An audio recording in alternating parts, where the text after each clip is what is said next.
নমস্কার বন্ধুরা, সুমিতার ঘর সংসারের রেসিপি হচ্ছে পুঁই শাকের কালী পুজোর ভোগে দেওয়ার জন্য পুঁই শাকের চচ্চড়িটা হবে। আমি এবার কেটে নেবো। এগুলো সবজিগুলো সব কেটে নিয়েছি। কুমড়ো টুমড়ো সব সরু সরু করে কেটে নিয়েছি। শাকটাকেও কুচে নিয়েছি। এখানে আছে কুমড়ো, কচু, বেগুন, পুঁই শাকের ডাঁটা, আলু, ঝিঙে। আমি এখন সর্ষে, সাদা সর্ষে, কালো সর্ষেটাকে পেস্ট করে নেব। সাদা সর্ষেটাকে দিয়ে দিলাম, কালো সর্ষে দিয়ে দিলাম। এটাকে আমি পেস্ট করে নেব। আমি চাপা দিয়ে দিলাম, একটু বেটে নিয়ে আসবো। A few moments later. আমার সর্ষেটা বাটা হয়ে গেছে। সর্ষের তেল নিয়ে নিচ্ছি বড়িটা ভাজবো বলে।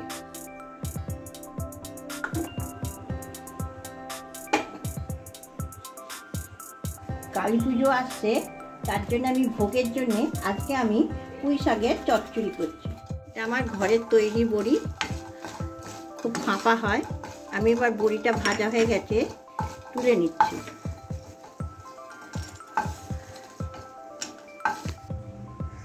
আবার সর্ষের তেল দিয়ে দিচ্ছি, একটু বেশি করে তেল লাগবে, নিরামিষটা একদম। একটা শুকনো লঙ্কা দিচ্ছি, দুটো তেজপাতা দিচ্ছি, ফোড়নটা দিয়ে দিলাম। লঙ্কাটা একটু লাল লাল হয়ে যাবে। প্রথমে আমি আলুগুলোকে ভেজে নেব। প্রথমে আলুটা দিয়ে দিলাম, ডাঁটাগুলো এবার দিয়ে দেবো। যেগুলো যেগুলো সেদ্ধ হতে দেরি হবে সেগুলোকে আমি ভালো করে আগে ভেজে নিচ্ছি। দিয়ে ভালো করে নেড়ে নেব।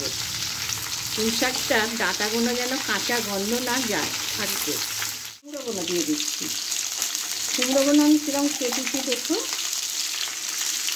এরকম করে কাটলে বেশ মাখা মাখা হবে তরকারিটা।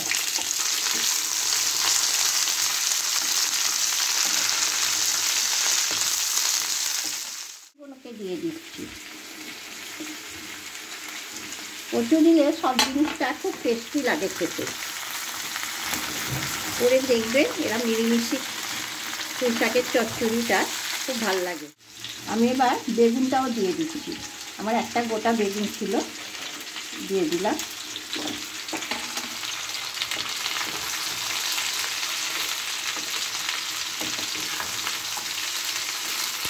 আমি এবার ঝিঙেটা দিয়ে দিলাম। আমি কিন্তু পরপর দিচ্ছি, কিন্তু সব একটা একটা করে একটু একটু ভাজা হয়ে যাচ্ছে একটু একটু করে। আমি সব তারপরে এই ঝিঙেটা বেগুনটা দিলে জল বেরিয়ে যাবে, ওই জন্য একদম লাস্টে দিলাম। আমি পরে মশলা দেবো। আমি একটু লাল করে নেবো, একটু সেদ্ধ করে নিচ্ছি চাপা দিয়ে। 5 মিনিটের মতন আমি চাপা দিয়ে রাখি। চাপাটা খুললাম। আর কিন্তু ভাজা একদম কমপ্লিট রেডি হয়ে গেছে।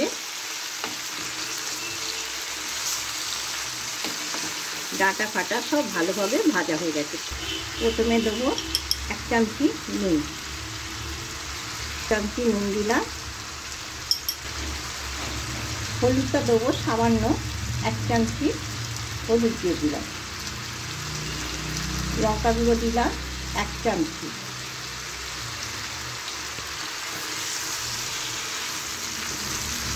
ভালো করে মশলাটা কষে নেব।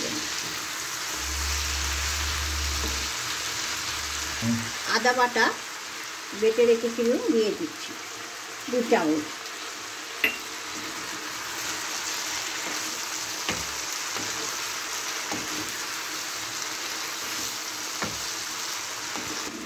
এবার আমি শাকগুলো আস্তে আস্তে দিয়ে দেবো, অল্প করে করে।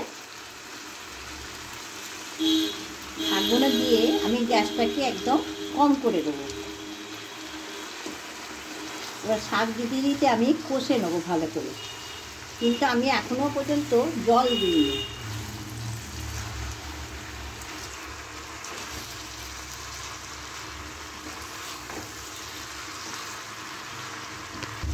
আবার শাক দিয়ে দিচ্ছি। এখানে আমার পুঁই শাক ছিল 600 গ্রাম। আমি কিন্তু নাড়ালাম না, এবারে আবার একটুখানি 2 মিনিটের মতন চাপা দিয়ে রাখলাম। Later. ওই চাপাটা খুললাম, খুলে একটু দেখুন কত জল বেরিয়েছে। আমি কিন্তু জল দেবো না, এতেই সেদ্ধ হয়ে যাবে। একটু শাকগুলোকে ভালো করে নেড়ে দিচ্ছি।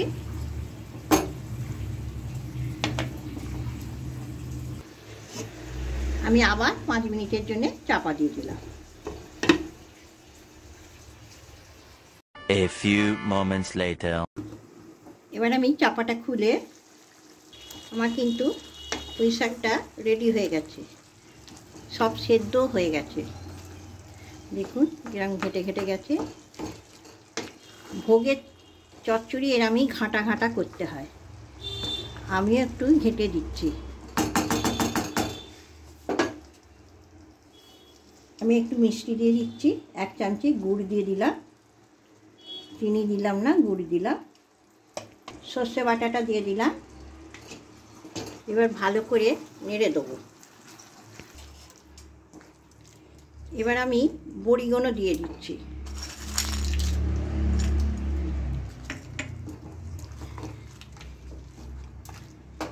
আমার ভোগের চচ্চড়িটা ভালোভাবে রেডি হয়ে গেছে। এবার আমি 2 মিনিটের জন্য চাপা দিয়ে, গ্যাসটা বন্ধ করে চাপা দিয়ে রাখলাম।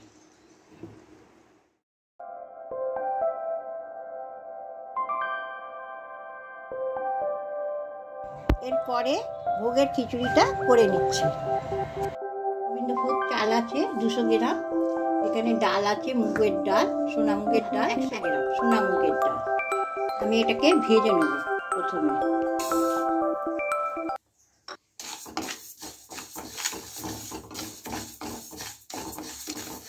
হয়ে গেছে, আমি ডালটাকে ঢেলে নেব।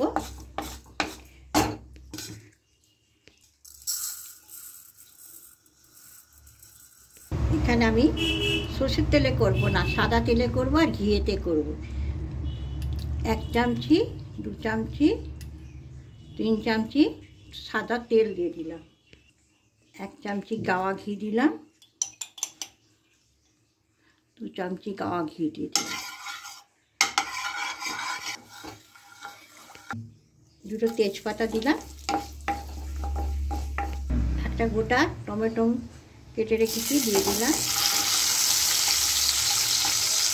1 চামচি আদা পেস্ট দিয়েছি, আদা বাটা।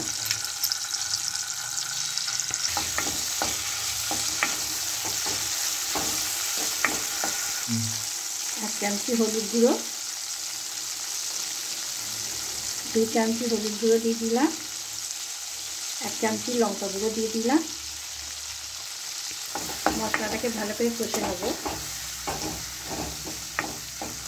জিরে গুঁড়ো 1 চামচি দিয়ে দিলাম, 1.5 চামচি জিরে গুঁড়ো দিলাম। এখন এবার গোবিন্দভোগের চালটা ধুয়ে রেখেছিলাম দিয়ে দিচ্ছি, দিয়ে একটু ভেজে নেব।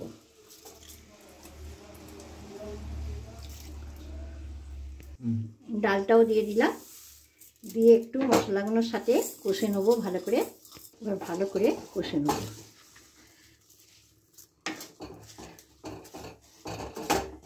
কষা হয়ে গেছে, এবার আমি জল ঢেলে দেবো। জলটা দিয়ে দিলাম, ভালো করে নেড়ে দিলাম। আমি 10 মিনিটের মতন চাপা দিয়ে রাখলাম। 2000 years later. আমার খিচুড়িটা রেডি হয়ে গেছে, দেখুন কি সুন্দর হয়েছে। এবার আমি কিন্তু আগে কোনোটাই নুন দিইনি। নুন দিয়ে দিলাম 1 চামচি,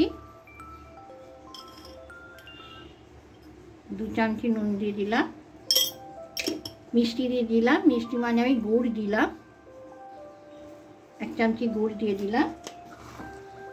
দিয়ে ভালো করে নেড়ে নেব। নুনটা দেওয়া ছিল না তো। 1 চামচি গাওয়া ঘি দিয়ে দিলাম না বাবার মুখে, কাঁচা লঙ্কা দিয়ে দিলাম। আপনাদের যদি রেসিপিটা ভালো লাগে খিচুড়ির ভোগের, আমাকে লাইক করবেন, সাবস্ক্রাইব করবেন, কমেন্ট করবেন। সবাই ভালো থাকবেন, সুস্থ থাকবেন। আমি 2 মিনিটের মতন চাপা দিয়ে রাখলাম। আমার কমপ্লিট রেডি।